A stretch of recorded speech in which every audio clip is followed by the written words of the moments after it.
Hey, it's Vanessa, the Crafty Gemini, and y'all know I like to dabble in a bunch of different crafts. So in this video, we are talking about sublimation, specifically making tumblers. So first, a little backstory. I found a Workforce Epson inkjet printer at Sam's Club for about 45 bucks. It was pretty affordable, and some tutorials online that were showing me how to convert it into a sublimation printer. FYI, it does void your warranty. But because I wasn't too sure if I wanted to really get into sublimation, I thought this would be a budget-friendly way to try it out. So I found a kit online for the different cartridges. I had to kind of change these little chips and all this stuff. It's kind of a mission, but I tried it out. I printed out a sample design and then use my heat press to press it onto a cotton and poly blended shirt. That's why it doesn't show up very bright, but it worked. So that was last year. And so for the past year, I've been making a bunch of beginner friendly, quick and easy little sublimation crafts, including these tumblers. Now we do a lot of stuff with rec sports here, so we needed some new tumblers for our sponsors. And so HTV Ront reached out and sent me their auto tumbler heat press. This is the box that it comes in, and it's pretty small and light, but this is what the machine looks like. I picked it in this light minty color. It also came with a roll of heat-safe tape and then the protective heat-safe gloves, okay? When this comes out of here, like the sublimation tumbler, when it comes out of the heat press, it is super hot. So you definitely want to have some gloves like this handy. So I'm glad it came with it. So you just plug it in, give it some power, and then I'll show you here what the tumbler looks like that we're going to be working on. My husband is president of the board of a nonprofit that puts on the recreational sports in our area, and so we wanted to make some of these fun tumblers to give to some of the league's sponsors. So I created this design in Canva. I just put a bunch of different things together, the color palette, and made the design, and so I needed to make 5 or 6 of these. Here's another sample, and I did go ahead and use the HTV Ront Auto Heat Press to sublimate this mug. The design, I got it off Creative Fabric, and I'll put a link to that in the description if somebody wants to check it out. But it turned out really cute, and I was super impressed how my DIY sublimation printer yields me some really nice vibrant colors. So I'm going to start off by showing y'all. The first thing is to make sure that you print out your design mirror image. So you can see that the 399 sports part is backwards, like it's the reverse of it.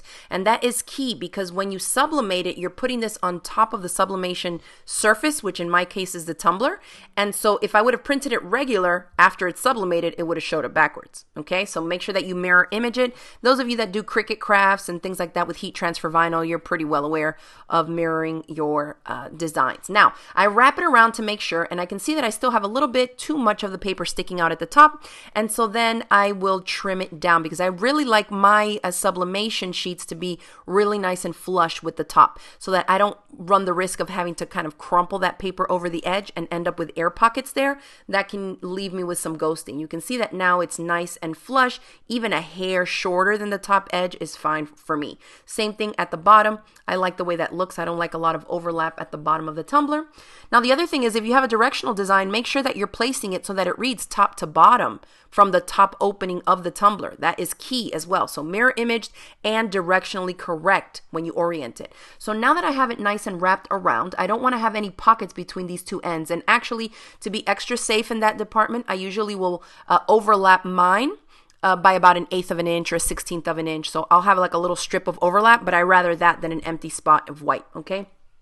Then I go in with that heat-proof tape and put a bunch of little pieces, okay, down the seam. After that, I usually will do the bottom or the top. It's just kind of the order in which I do them.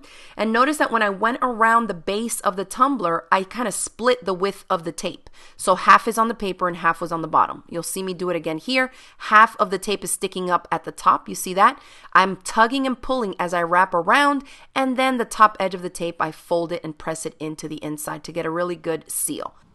And the method for taping really comes down to personal preference. I watched a bunch of tutorials and everybody has their own way of doing it. In the end, I settled on what seemed to work for me after doing at least a couple dozen tumblers. This seems to work fine, and it's not overkill in terms of tape.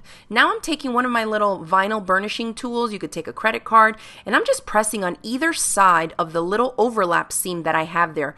When I initially taped across the seam, I'm just trying to push out all the air pockets that could be underneath the paper and the tape, and then I'm doing the same thing around the top and bottom with my fingertips. So that's ready. Now we're going to head over to the HTV Ront Auto Tumbler Heat Press and turn it on, and you can see that it already starts to heat up. It'll save the memory of whatever the last temperature and time setting was when you used it. And it's real simple to use. This top button here shows like a thermometer, so that's going to be temperature, and the bottom one shows a clock, so that's for time. Real simple. So in other words, you can see that the temperature here, I have mine set to Fahrenheit. You could also change it to Celsius depending on where you live and what you feel most comfortable with. You press the thermometer and the temperature is going to start to blink.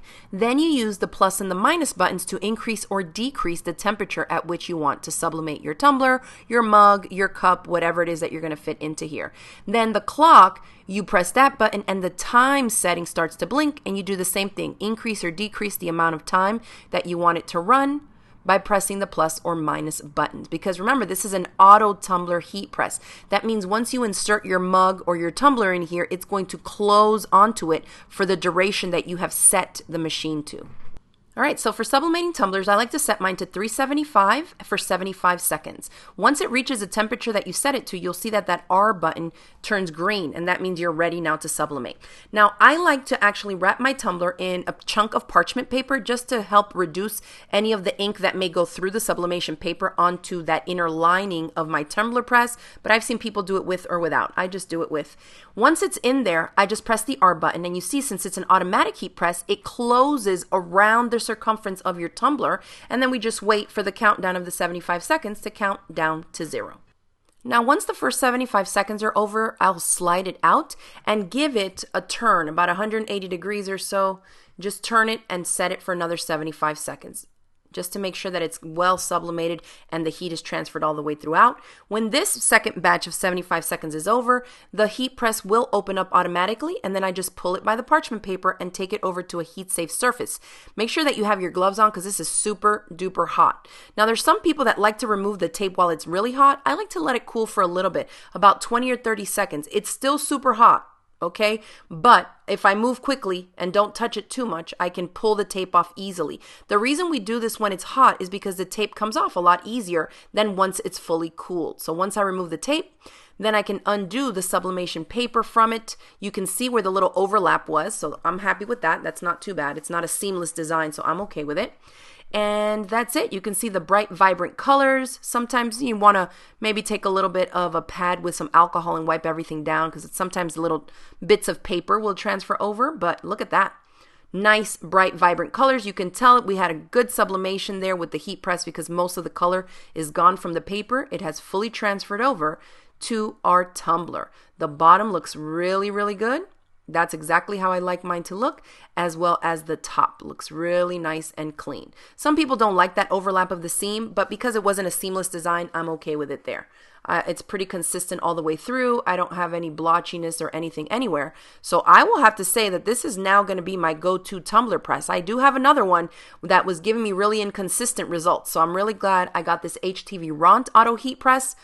I have to admit the colors look amazing considering I used my DIY converted inkjet printer to a sublimation printer and this heat press. The combination of the two on these tumblers just worked out really, really well for me. So if you're someone who's in the same boat, maybe looking for a more consistent, good quality auto tumbler heat press, I'll include my affiliate link in the video description box below so y'all can check it out. I'll put a link also to the tumblers I used and to the sublimation paper and ink and stuff that I use. So here you can see what the ink look like on the sublimation paper compared to how bright and vibrant it looks once it's sublimated. So that's typical, okay? When you print it out, don't think it's going to look super dull like it does on the paper. If you have the heat and the time settings and a great auto press machine, you should get really good, consistent, bright, vibrant results. So thanks again for watching this video. I hope you enjoyed it, and I'll see you in the next one. Bye.